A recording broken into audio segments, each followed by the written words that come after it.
All right, guys. So, what exactly do we do once we get through that gatekeeper?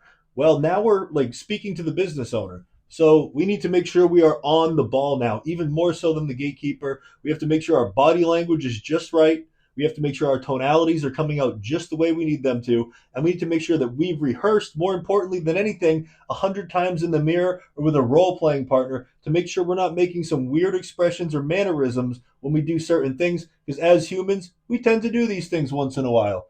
So, first of all, we're going to start out. The gatekeeper goes and gets Joe, the business owner. Joe comes back. Joe, pleasure to meet you. My name's Mitchell Fleming. What's your name? Or you already know the name is Joe, possibly, but if you don't, ask them what their name is.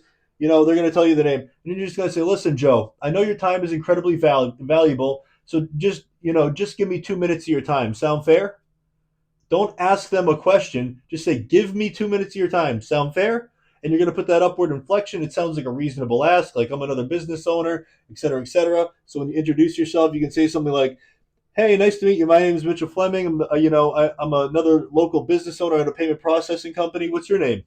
My name's Joe. Joe, nice to meet you. I know your time is incredibly valuable. Just give me 2 minutes of your time. Sound fair? Okay, great.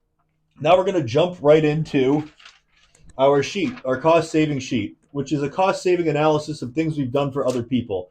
Why? Because we can go tell anybody until we're blue in the face, oh yeah, I did this for this guy, I did that for that guy. They don't trust you yet. Think about a salesman. Think about when a salesman approaches you. Half the stuff that comes out of their mouth you think is complete garbage, especially like a used car salesman. Put yourself in that situation. It's complete garbage. You don't believe anything they say. Oh yeah, it's insured. Yeah, I bet as soon as I drive off the lot, it's not insured. It doesn't matter what they say if it's not in writing, right? So what we do is we say, hey, this is the cost savings that we've saved this business. This is the cost saving that we saved this business. And we actually show him the savings on what we've done for both dual pricing and interchange plus cost models.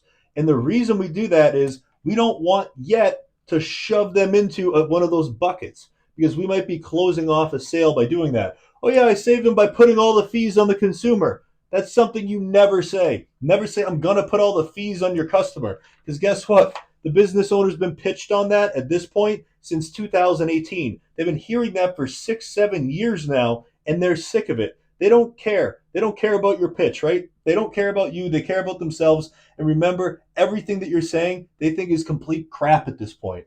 So, what you need to do is you need to show them the social proof, and then you need to explain the program. So listen, Joe. Say Joe owns a pizza place that does, it does good numbers. It's a big pizza place. Has a big local presence. They're probably doing 6 figures a month. So you'd say something like, Joe, we created a program specific for pizza places that are doing over $20,000 per month in credit card processing volume, and we're actually showing them how to eliminate a lot of the credit card processing fees. Does that sound like something that interests you? Right? And we're doing that because who's going to say that they're not interested in saving money, right? So this program eliminates all the fees associated with processing. Do you have another minute to talk about that? Or we could say something like that. Or is this something that interests you? Or let's talk about that for another minute. Sound fair? Okay. So we can have a couple different closes on that one. I'm more direct in my sales approach. So I say, hey, let's talk about that for a minute. Sound fair? Okay.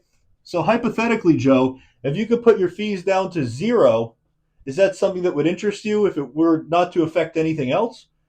Well, you want them to say yes to this, obviously, but if they're like, I've heard that pitch before, okay, understood. So you're more interested in the Interchange Plus model.